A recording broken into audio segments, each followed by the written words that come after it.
Coup d'État au Gabon. Le misérable appel au secours d'Ali Bongo Ondimba. Alain Bernard Bongo, dit Ali Bongo Ondimba, baptisé ainsi lorsque son père, Omar Albert Bernard Bongo, se convertit, lui et toute sa famille, à l'islam, a été l'objet d'un coup d'État militaire ce 30 août 2023.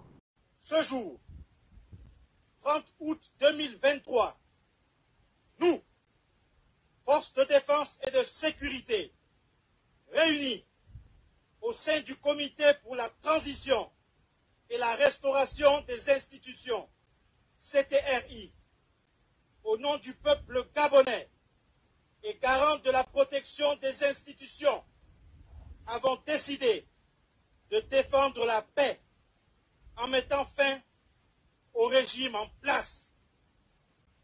À cet effet, les élections générales du 26 août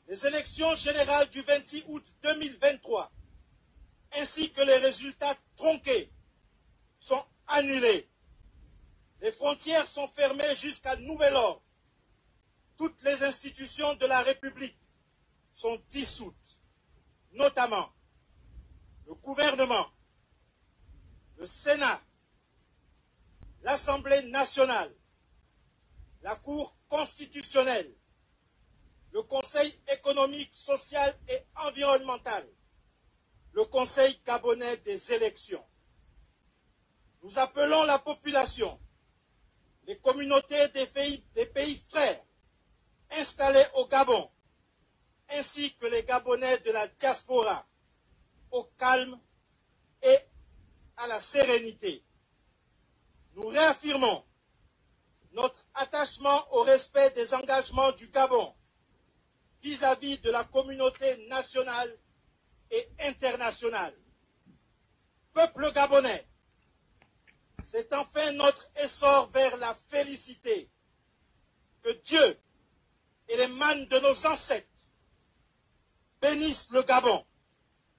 Honneur et fidélité à la patrie, je vous remercie.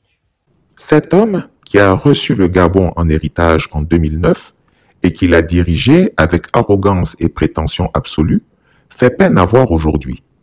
Pas seulement à cause du putsch militaire des Aurores, mais du message subséquent à l'appel au secours, balancé sur Internet, qu'il avait pourtant pris le soin de couper en vue de corrompre les résultats des urnes et de braquer le pouvoir d'État. Son père, Omar Bongo, disait de lui qu'il était un bon à rien. Nous en avons la preuve aujourd'hui. Non seulement son attitude a provoqué le coup d'État, mais pire, la gestion de l'après-coup d'État est honteuse.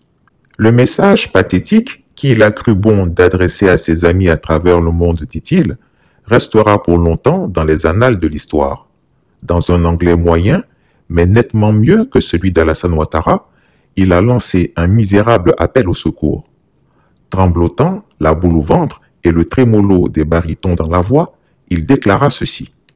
I'm Ali Bongo Ondimba, President of Gabon, and I'm to send a message to all the friends that we have all over the world to tell them to make noise, For the people here have arrested me and my family. My son is somewhere, my wife is in another place, and I'm at the residence. Right now, I'm in the residence and nothing is happening. I don't know what's going on. So I'm calling you to make noise, really. I'm thanking you. Quel misérable message qui, plutôt que de lui attirer la sympathie, le couvre de honte et déclenche une slave de moquerie chez les Gabonais. Ali Bongo fait partie de ces chefs d'État africains qui, cachés derrière les chars de la République, se prennent pour des dieux vivants ayant droit de vie et de mort sur leurs concitoyens. Victime d'un AVC en Arabie Saoudite, le 24 octobre 2018, il n'a pas eu pitié de lui-même ni eu la sagesse de se retirer des affaires d'État pour se consacrer à ses soins. Bien au contraire, comme si c'était le peuple gabonais qui lui avait infligé sa maladie, il avait décidé de se venger sur eux en s'imposant à eux par le biais d'élections truquées.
Nombre d'observateurs l'auront remarqué.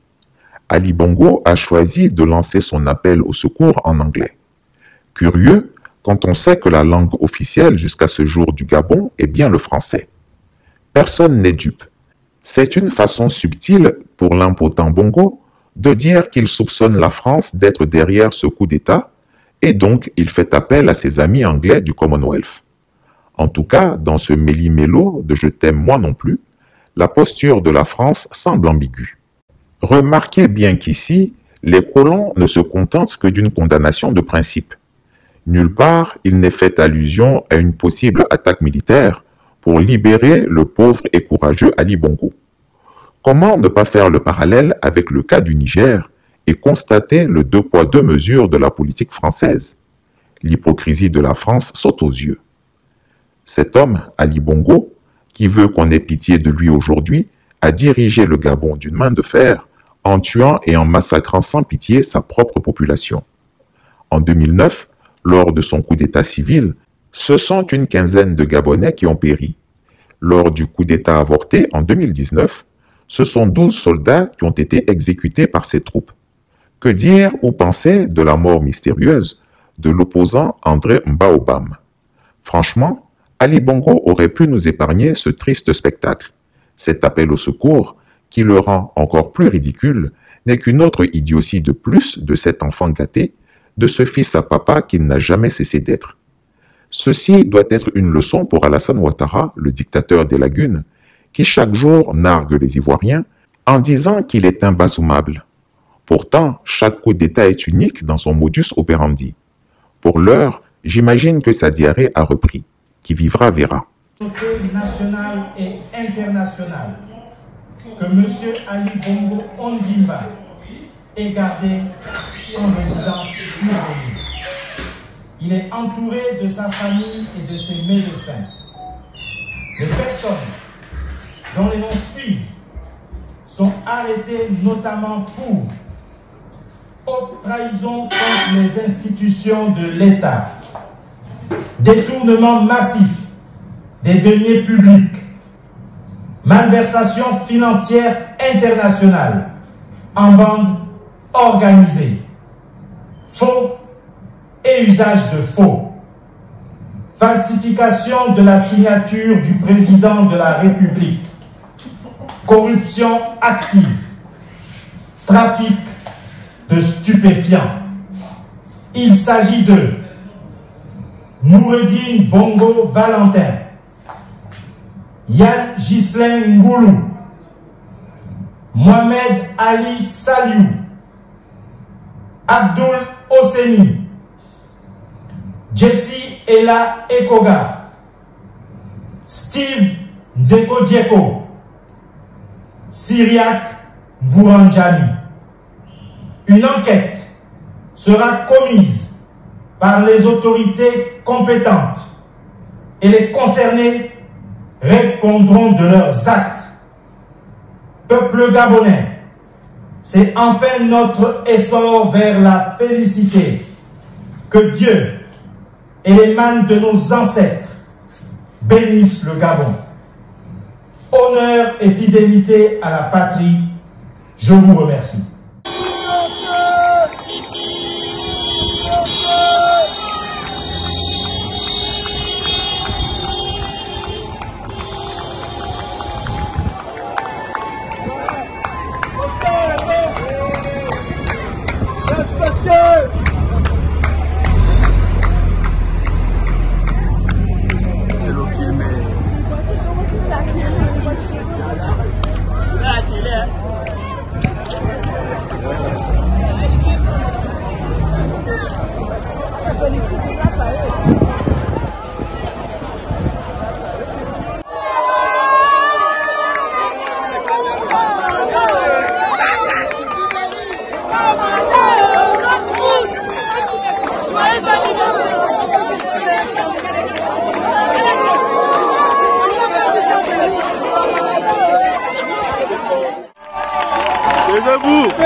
Écoutons. tout à l'heure, le couvre-feu va continuer. Vous allez travailler jusqu'à 17 heures. Protégez ce que vous avez. Parce qu'il y a certains qui sont déclassés. Là, c'est déclassé, vous allez faire des achats de couloirs. Regardez ce qui se passe chez les autres. Regardez en Libye. La Libye, c'était l'un des meilleurs pays en Afrique. Regardez, le monde même, regardez. Aujourd'hui, c'est difficile. Nous, on est devenu meilleur qu'eux. Donc, préserver ce que nous avons. Préservons ce que nous avons. Merci à vous. Merci à vous.